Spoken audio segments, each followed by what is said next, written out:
right, can you kind of explain what has happened during public comments, during the public comment session at the last two city council meetings? There's been a small group of citizens intent on creating a disruption to the city business meeting, and it's difficult because we're there to conduct business for the city. You know, we're there to talk about fixing the roads and increasing our public safety, bringing business development opportunities to the city, and when a small group of citizens comes to cause disruption, then what they're actually doing is stopping the business of the city for 190,000 other citizens, and we as elected officials can't allow that to happen. And then obviously the controversy is centered around you telling them not to clap. Can you explain the difference between clapping during the public comment session versus clapping when you, say a proclamation or something like that?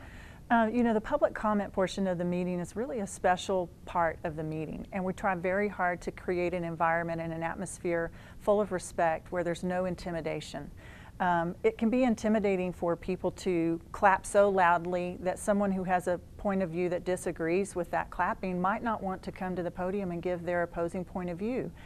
But that's our one chance as elected officials to hear that opposing point of view. And really the public comment portion is about citizens being able to communicate with their elected officials. It's not about a pep rally environment. It's not about getting kudos or slaps on the back from people who came to the meeting to hear you make your comment. That's democracy. That's your chance to come and visit with the folks who are serving as your elected officials. And at the last meeting, you guys discussed decorum for those city council meetings. Did you guys reach a resolution for moving forward, or how are you guys going to approach that public comment period? It's so important to us that people would feel comfortable coming to give their point of view, and we want people to come and visit and give their point of view. Really, we had the entire support of the council behind leaving the rules as they stand and keeping that part of the meeting special. Keeping it quiet so that people feel respected. Even if you disagree with their comment, they still have your respect, because that's what will move our city forward. So there might be minor tweaks on how people sign up to make public comment, but in general, there's not going to be a change to the rules of decorum, because you have to have decorum. We have decorum in our Texas legislature and at Congress. You have decorum in our local church services, in a public classroom. So decorum is what helps you create an environment where people can exercise their First Amendment rights. And what are those current rules of decorum in case any residents, had questions if they do want to speak at public comment? Yeah, that's a great question. It's basically a policy of quiet. So you sign up, come and bring your comment, and while the person's at the podium making comment, then there's no other conversation in the room. And at the end of the comment, if you're in support, you can raise your hand quietly.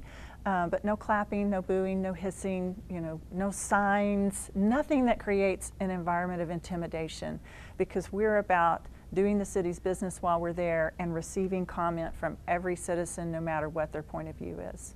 And obviously today's big news is that there was a letter written addressed to you. What is your response to that letter? I'm so humbled by the amount of support that we've had in the last few days and week about how we've handled this situation. Voters here in Amarillo voted less than a year ago to change the council. We have 5 brand new council members, and those citizens serving won with overwhelming majorities in all of their races. So I know the voters are clear that they wanted to change this tone of intimidation, this tone of attacking people whose ideas differ from yours. And we're going to carry through on that. We're not backing off of creating that tone where every voice is welcome and everybody's idea will be treated with the same respect, even if we disagree with it. And there is a small group of people who don't appreciate that and want to continue to intimidate and disrupt the city's business. But we're not going to allow that to happen. And this letter was from a representative based out of Dallas.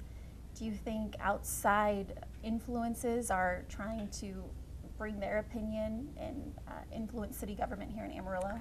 Yes, the letter that was written I really think is a publicity stunt. That representative didn't send it directly to me, didn't call me. So here he is, a representative in the Dallas Metroplex area, inserting himself into this situation in Amarillo where he doesn't know the context and he's mischaracterized what actually happened. We are about doing the city's business, and we're going to make sure that we have the decorum in order and in place in order to take care of those 190,000 citizens that need public safety and streets and roads and all kinds of things that it takes to operate our city. So we're not going to be intimidated, especially he's tied to a group called Empower Texans, which is a downstate political action committee, and they tried to insert themselves into our local elections here in Senator Seliger's race and Representative Price's race with false accusations and misrepresenting who they are and what they're about. We are true conservatives here in our community, and we can vote for ourselves for the things that we want, and we need to be able to do that without outside influences trying to skew or create chaos. And then there's also a group of local citizens who have requested to speak at next week's meeting and have started a petition also calling for your resignation. What would you like to say to that group of people? We've had a tremendous amount of support, and I really think it reflects the same voting community that made the change in the City Council less than a year ago. And the support has been for maintain decorum in our city meetings. Maintain an environment of respect where people feel like they can come and give their concerns and their feedback directly to elected officials. It's not a pep rally. It's not about coming with all of your friends so that you can get pats on the back or a lot of applause. It's a business meeting. And the voters in Amarillo want to know that we're moving forward with the business of the city. And so I feel charged, and our council supports that those council meetings need to have decorum so that we can get done in the city what business we need to accomplish in order to move our city forward. And then the letter called the clapping harmless and spontaneous. What do you think about that? I think it's a mischaracterization of what was going on there. In particular, the citizen that he's talking about had, for nearly a week leading up to that event, publicized that he was coming to City Hall for civil disobedience and to cause a disruption. So again, he's making that comment out of context, and it's difficult to keep the environment productive in a business meeting when someone comes with the intent to cause a disruption or the intent to intimidate other people that are there. But we're going to continue to hold fast to the rules of decorum, and we're going to expect citizens to abide by them. And we're doing that for the benefit of 190,000 people that live in Amarillo and need us to be able to get the business of the city done. And speaking of the whole civil disobedience that people called for, that's happening on a fake City of Amarillo Facebook page. Can you kind of talk about what you've seen with them trying to gather support the past few weeks? Yeah, it's a real challenge, and it is exactly what we ran against in this last election, which was chaos and confusion and things that create instability in our city. A true statesman comes out into the light, states his position or her position, and brings with it a solution to try and implement to make a community better. These are folks that are hiding in the shadows. We don't know who they are, but we do know that they're trying to use false information to purposefully confuse people. And really the saddest part about it are there are folks in our community who don't realize that it's a false page.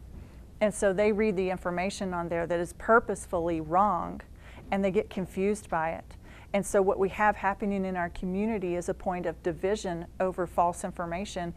And there's actually a group of citizens in Amarillo that are trying to create this in our community. We can't stand for that. We have to, as leaders of our community and as citizens of our community, stand up and say that's not who we are, and we're not going to allow that. We're not going to tolerate that. Do you plan on responding to the representative that wrote that letter?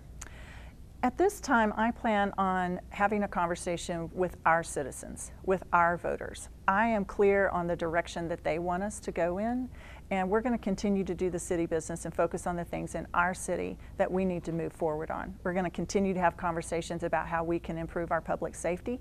We're going to continue to focus on how we can improve our roads and our streets. And we're going to keep working on bringing more business opportunities, better job opportunities, and better education opportunities to our city.